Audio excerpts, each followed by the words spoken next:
Halo guys, balik lagi barengan sama aku Mahfud di podcast Tanpa Sekat, melampaui perbedaan, merangkul persamaan. Oke, kali ini aku barengan sama temen aku. Halo Siva. Ya. Gimana kabarnya? Alhamdulillah baik. Gimana kamu kabarnya, Fud? Alhamdulillah baik juga ya, kali ini. alhamdulillah. Tapi sekarang kesibukanmu lagi ngapain? Kuliah sama ada beberapa kegiatan lah di luar kampus gitu aja sih. Tugas-tugas paling. Tapi masih balance nggak antara kuliahmu terus kegiatan-kegiatan di luar itu? Sebenarnya sempat keteteran sih, apalagi semester ini agak sibuk ya. Jadi kegiatanku di luar kampus tuh agak keteteran gitu.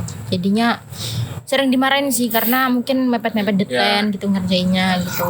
Jadinya aduh gimana ya. Emang agak kurang pintar juga manage waktu gitu. Tapi itu kamu dimarahinnya sama dosenmu apa kayak orang di luar di luar lingkungan perkuliahan? Iya, sebenarnya aku di luar tuh jadi ini ya, graphic design. Jadi maksudnya nggak usah kayak gitu loh. Jadinya maksudnya agak ada beberapa kerjaan yang memang telat banget gitu dari deadline-nya gitu. Kayak volunteer gitu lah banyak. Nah, itu banyak aku kayak dimarahin sama PIC ku gitu. Cepetan. Tapi aduh, banyak tugas Mbak di kuliah gitu. Tapi itu mengganggu nggak pas kamu kuliah? Sebenarnya kalau sebelum kita banyak tugas nggak mengganggu, tapi sebenarnya pas kita udah masuk banyak tugas semester 5 sebenarnya bukan mengganggu sih, cuman karena mungkin akunya yang kurang bisa manage waktu jadi kesannya mengganggu. Tapi sebenarnya aku kayak belajar banyak di situ, jadi aku nggak ngerasa nyesel sih ikut kegiatan itu karena emang cari-cari pengalaman gitu. Walaupun sibuk tapi aku senang gitu. Tapi itu di instansi atau kayak semacam event organizer gitu? Ada di beberapa komunitas. Kayak komunitas gitu? Iya, di komunitas. Itu komunitasnya bergerak di bidang apa kalau bisa? Kebanyakan nirlaba kayak panti asuhan atau Palestina gitu-gitu dah. Tapi kamu pas ngejalanin kuliah terus ada join kayak acara di komunitas gitu, kamu kayak merasa nggak sih kayak aku kayak merasa terbebani banget kan hal ini, kayak misal kamu kan ada dalam tim nih, tapi kamu kayak jobdesknya kayak overload buat kamu gitu. Kamu orang rasain gitu nggak? Itu pernah banget karena gini, kadang kan di suatu tim nggak semua tim gitu bisa kita ajak kerja sama gitu dengan baik. Ada yang hilang-hilangan itu pasti ada. Nah itu saat tim ada salah satu tim atau salah dua gitu tim yang mereka hilang-hilangan, itu kan tentu aja jobdesk dia tuh jadi tanggung jawab kita gitu kan. Nanti kalau semua hilang-hilangan juga nanti bakalan nggak berjalan gitu sosmed di komunitasnya. Jadi mau nggak mau kita yang ngejalanin, dan itu agak berat sih gitu. Jadi memang kerja sama tim sebenarnya perlu banget. Jadi jangan gitu ya kalau kita kerja sama tim, tolong jangan karena sangat tugas kita juga banyak gitu, belum ngurusin ini itu. Nah gitu sih. Oh iya, jadi kan kamu tadi sempat ngejelasin juga kalau megang sosmed gitu. Itu sosmednya tuh full cewek atau ada beberapa teman-teman yang dari cowok juga segala macam? Sebenarnya bukan cowok cewek gitu ya. Sebenarnya sama aja, cuman banyak. Kebetulan ya di tim kita banyak yang cewek gitu aja. Jadi jarang yang cowok. Yang cowok mungkin kayak atasannya gitu-gitu. Kebanyakan tim jadi cewek. Jadi aku tuh agak bukan kurang sih, kayak gimana ya? Jadi teman-teman timnya tuh belum pernah yang kayak sama cowok gitu. Jadi kadang aku belum terlalu bisa gitu. Gimana sih enggak interaksi. Pokoknya gitulah. Pokoknya jarang gitu yang sama cowok gitu, sama cewek-cewek. Tapi pas misalnya kan tadi udah ngobrolin kayak kamu di luar gitu kan. Tapi kalau pas selama kuliah gitu kan mesti sering lah dapetin kelompok yang sama cowok segala macam kan. Tapi kamu pernah nggak sih ngerasa terdiskriminasi gitu? Terdiskriminasi sih mungkin enggak. Cuman aku tuh sering lihat saat ini mungkin bukan di sekitar kita, cuman di sosmed lah ya, itu banyak banget. Aku ngerasa cewek-cewek tuh di sekitar kita juga ada sih, kayak emang ada ya? Ada. Sebenarnya bukan diskriminasi, tapi cuman istilahnya tolonglah jangan nganggep cewek itu gimana ya, lemah. Kayak enggak gitu istilahnya, kayak jangan nganggep cewek itu lemah gitu. Soalnya di sosmed itu banyak banget kayak cowok-cowok yang nganggep seorang wanita tuh sebagai komponen kedua di kehidupan ini. Jadi seolah-olah laki-laki itu sebagai sosok yang paling unggul di dunia ini. Jadi wanita itu kedua, hanya sebagai pelengkap. Padahal kita kan sebenarnya sama. Nah, banyak lah gitu aku jumpain di sosmed kayak gitu. Jadi kayak ngerasa mereka melihat kita tuh lemah. Kalau nggak ada mereka mungkin kita nggak bisa berdiri sendiri gitu. Gitulah. Jadi kayak ngandelin cowok terus gitulah pikiran mereka tuh kayak gitu deh.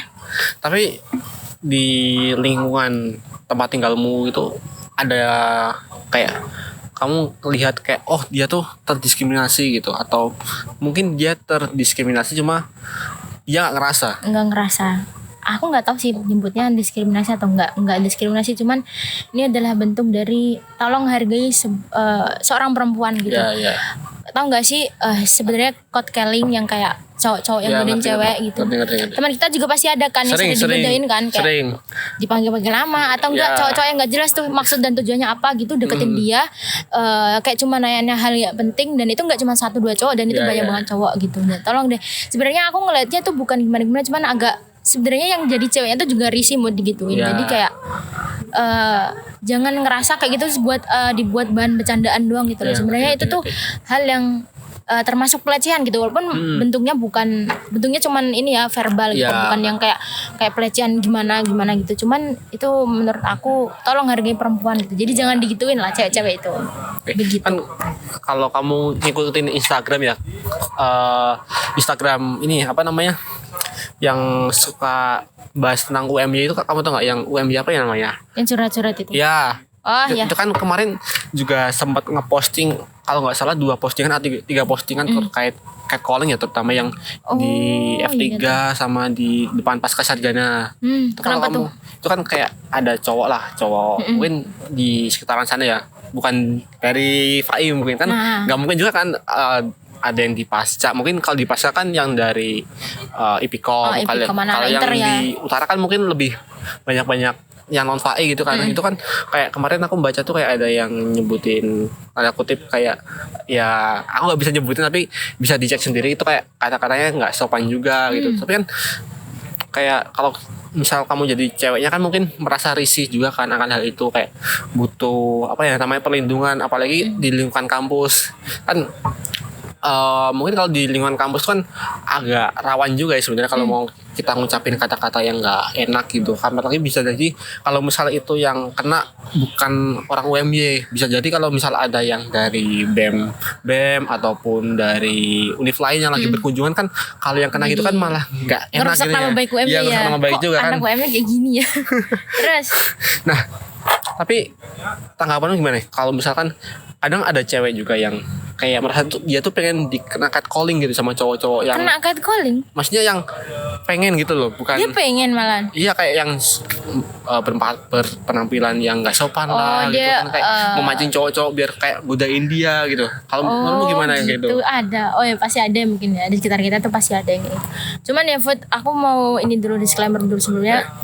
Orang-orang yang berpenampilan kayak gitu, mungkin kamu ya sebagai cowok lihatnya orang-orang yang berpenampilan mungkin muka aurat lah, mungkin menggoda nafsu laki-laki lah gitu. Apa ya, kita itu sebenarnya nggak tahu gitu maksud dia apa. Ngerti. Bisa jadi dia nggak ada maksud untuk pengen diketkeling sama cowok gitu kan, pengen digoda sama cowok. Mungkin dia berpenampilan kayak gitu ya pure dia pengen kayak gitu buat memuaskan diri dia sendiri gitu. Jadi jangan cowok-cowok tuh jangan memandang kalau cewek kayak gitu tuh pengen diituin gitu. Itu kan menurut aku memang kita tuh di dalam Islam memang punya aturan berpakaian sendiri. Cuman kita nggak bisa kita tuh nggak tahu ya, mungkin pemikiranku aja, kita sebagai semua manusia tuh punya hak untuk berpenampilan masing-masing. Jadi kadang aku nggak bisa nyalain juga cewek-cewek yang berpenampilan kayak gitu, mungkin karena aku nggak tahu niatnya apa gitu. Nah, dan cowok-cowok juga jangan kalau lihat jangan gini ya, jangan gini. Kebanyakan soalnya tuh kayak cewek ini ya. Kalau cewek pakaian kayak gitu, pakaian terbuka, itu tuh yang enggak, sebenarnya ada cewek kena pelecehan seksual ceritanya. Terus banyak orang tuh nyalain yang disalahin siapa, ceweknya kan. Iya, benar. Gara-gara apa? Gara-gara dia pakainya pendek lah, gara-gara muka aurat lah. Salah sendiri kamu pakainya menggoda seorang laki-laki gitu. Padahal menurut aku nggak ada salahnya, tuh salah dua-duanya. Cowok tuh juga harus bisa kayak sadar diri diri gitu kan. Iyalah Kayak kan menjaga pandangan menjaga gitu kan. perilaku juga. Iya, jadi tuh harus setara lah, gak bisa kita nyalain cuman di ceweknya aja gitu. Gara-gara ceweknya cuman pakai pakaian kayak gitu, gak bisa kita nyalain kayak gitu. Jadi sebagai cowok itu juga harus ya jangan kayak gitulah. Kamu harus menjaga nafsu juga lah kalau lihat cewek kayak gitu. Iya. Nah, kayak gitu sih menurut aku. Tapi kan tadi POV dari cewek. Iya, gimana kan kalau gak dari jarang kamu juga yang gimana, Bud? cowok tuh yang kayak kena catcalling dari cewek, kayak sukanya Oh, kayak iya. hai ganteng, hai, kayak kenalan dong gitu kan. Kadang kita juga mungkin kalau cowok yang apa namanya kena gitu, beberapa mungkin ada yang merasa risih, ada yang ngerasa nggak risih, kayak dia tuh welcome, kayak welcome gitu, kayak ditanggepin aja. Mungkin kalau ceweknya yang nggak bisa jaga diri, nanti mungkin bisa kebawa ke hal-hal yang nggak baik juga, bisa mungkin dilecehin lah, terus bisa sampai yang hal-hal yang nggak expect gitu dari ceweknya. Tidak senonoh. Iya, tapi kan harusnya kan kita cowok cewek kan harusnya bisa jaga diri kita masing-masing gitu Masing-masing, bener, kita harus saling, nggak ada salah satu salah, nggak ada. Iya, Kita harus saling sama-sama menjaga lah intinya. Nah gitu. Tapi kalau balik lagi di kamu aslinya dari mana sih? Dari Tuban. Nah, kalau di Tuban sendiri, di daerah tempat tinggalmu tuh ada yang kayak gitu nggak? Yang gimana? Yang kayak bukan tadi diskriminasinya tentang kayak yang perilaku segala macam kan. Tapi kalau di Tuban itu masih ada nggak sih kayak diskriminasi yang kayak cewek itu nggak boleh pendidikan terlalu tinggi, banyak. ataupun Iya, itu. nggak boleh kerja Aduh, segala itu macamnya tuh masih sangat ada nggak di telat. sana? Udah nggak ada lagi. Ini tuh banyak. Masih Bukan banyak cuma ada, tapi banyak Masih banyak berarti. Iya, bahkan di kampungku tuh juga kayak cewek ya cuman kerjanya ya nggak usah nggak usah tinggi lah gitu pendidikan.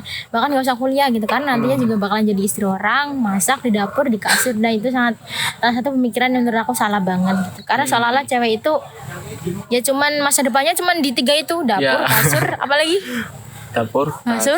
apa ya? Aku lupa satunya. Ya aku juga lupa, pokoknya ada Iya. 3 deh, lupa aku pokoknya. Ini 3 itu. Ya pokoknya ada 3 itu. Banyak orang yang ngira kayak gitu. Nah aku mau nanya juga Fud. Nah Apa kalau tuh? menurut kamu gimana sih gitu Apa? POV cewek gitu, kamu memandang cewek itu gimana gitu? Ininya deh, bukan profesinya, apa ya bahasanya itu, Apa? kayak keberadaannya gitu. Keberadaan cewek itu bagi kamu gimana gitu? Kalau bagi aku sebenarnya sama aja ya. Mungkin kalau yang bedain kan, kalau cewek ini lemah, cewek ini kuat, segala macamnya kan mungkin bagiku sama aja. Mungkin yang bedain tuh kadang kayak dari perilakunya gitu. Kadang ada yang merasa cewek belum apa-apa udah kayak lemah, pengen dibantuin gitu kan, padahal dia tuh bisa, cuman kayak kayak itu kayak gampang nyerah gitu loh. Oh iya. Walaupun cowok sebenarnya juga ada yang kayak gitu, cuman aku mandangnya sama aja sih kan. Di tempat tinggalku juga nggak begitu mempermasalahkan gender itu sendiri, jadi ya masih setara lah udah. Setara. Ya jadi di tempat tinggalku juga nggak yang jomplang banget, jadi aman-aman aja gitu. Jadi cowok cewek ya bisa berdampingan, terus bisa bekerja. Bisa jadi pemimpin Ya, juga. ya soalnya di tempat tinggalku tuh RT-nya cewek bukan. Oh bagus banget. Iya, RT-nya cewek. Sangat setara gender. Iya. Bagus deh kalau ya, mulai setara kayak gitu. Terus aku mau nanya juga nih, seumpama apa ya, katanya kan tadi cewek tuh masa depannya kalau nggak kasur apa ya, lupa pokoknya sumur atau apa ya, kasur, dapur. Nah pokoknya itu dah. Gimana menurut kamu, pandangan kamu tentang hal itu gitu? Cewek yang dianggap cuman kerjanya cuma 3 itu tadi. Apa mungkin nanti kalau kamu punya istri mau cuman kayak gitu doang gitu? Kan banyak orang cowok yang wah aku pengen nanti istriku pengennya ini deh di rumah aja ngurusin Ya, anak. ya, Ada yang kayak membebasin gitu. Gitu. Kalau bagi kan yang 3 itu kan mungkin filosofi dari zaman dulu ya, mungkin yang udah ke bawah juga pas Belanda masih ada di sini gitu kan. Mungkin filosofi dulu yang memandang bahwa cewek itu hanya 3 itu, kasur, dapur, apa sih satunya aku lupa. Kok kita nggak inget-inget ya? Aku lupa satunya. Ya Kasur, pokoknya itu. Tapi kan seiring pokoknya perkembangan itu. zaman kan beberapa orang terutama kan udah mulai berpikiran yang nggak kayak gitu. Bisa juga melepas kayak ceweknya, misal aku udah beristri ataupun temanku itu kan ada juga yang mungkin beberapa membiarkan istrinya tetap di rumah dan ngurus anak segala macam. Ada juga yang memberikan kebebasan bagi istri atau ceweknya itu buat kayak kerja ataupun upgrade diri, melakukan aktivitas sesuka dia, jadi nggak ada batasan gitu loh, jadi bisa eksplorasi lebih lagi. Apalagi kan itu juga bisa membantu ya buat teman-temannya, anaknya ataupun lingkungan di sekitarnya gitu. Tapi kalau kamu prefernya gimana? Cewek itu harusnya gimana? Kalau aku sendiri lebih ngebebasin, tapi dalam hal yang positif gitu. Kalau misalnya udah keluar batasan mungkin ada bakal teguran ataupun apa ya namanya, ya teguran sebagai cewek itu sendiri biar dia tuh nggak ngelakuin hal yang kayak gitu loh. Kadang kan kita juga sering lihat di rumah tangga orang lain ya, orang-orang gitu kan. Ada laki-laki itu yang sangat menuntut seorang perempuan, jadi kayak apa yang keluar dari mulutnya tuh harus diturutin. Nah itu gimana, itu banyak banget kayak gitu. Udah kan itu kayak ya nggak boleh kayak gitu dong. Kalau yang keluar dari mulut lo salah, ya ngapain kita nurutin gitu sebagai cewek gitu. Ya itu lebih bagaimana cara kita ngontrol diri sih biar nggak mudah nurutin apa-apa segala macam. Kalau sering diturutin kan ntar juga bakal keseringan juga. Dan iya, tapi masalahnya tuh cowoknya kalau gak diturutin kayak marah gitu. Maksudnya apa ya, dia tuh ngerasa berkuasa di dalam rumah tangga. Itu kan harusnya kita saling ya. Apa istilahnya, ya mungkin memang cowok sebagai kepala keluarga, cuman kan kita tuh saling sebenarnya melengkapi. Nah cowok itu kalau seumpama omongannya gak diturutin gitu, kayak dia kayak ngerasa kok kamu kayak gitu loh, kayak dia ngerasa nah kayak gitu dah. Mungkin kalau gitu karena dia nggak dapatin timbal balik yang serupa gitu loh Kak. Dia udah berusaha, kayak dia udah ngelakuin ini, nurutin ini itu, tapi dianya cuman kayak ya udah kayak cuek-cuek aja gitu loh. Gitu ya. Iya betul. Gitu. Udah berapa menit ya kita ini? Udah panjang banget. Udah panjang banget ya. Okay. Tapi ini bentar dulu, aku mau minta kamu ngasih kata-kata buat cowok-cowok gitu. Biar mereka memandang cewek tuh setara. Gimana nih? Gimana ya? Kita setara kok gitu. Maksudnya ya mungkin ada berbeda, tapi ada bedanya. Ada baiknya kita sebagai cowok maupun cewek itu kan ya harusnya kita saling sadar diri juga. Nggak ada yang ya sekarang kayaknya hampir semua setara gitu. Cewek cowok bisa jadi pemimpin lah, cewek cowok bisa menjadi idola ataupun menjadi sosok yang bisa menjadi cerminan gitu loh. Oke, mungkin gitu ya? Itu dulu. Udah dari itu dulu, kayaknya udah lama banget. Kita udah kepanjangan banget nih. Takutnya kepanjangan dan berlebihan. Malah gak karo-karuan bahasnya. Ya udah. Kayaknya udah itu dulu ya Food ya, cukup. Makasih Siva udah mau nemenin obrolan kita sore ini. Banyak kata yang kurang, mungkin aku juga mohon maaf ya. Iya. Oke, sampai jumpa di next episode podcast selanjutnya. berikutnya. Ya. Udah.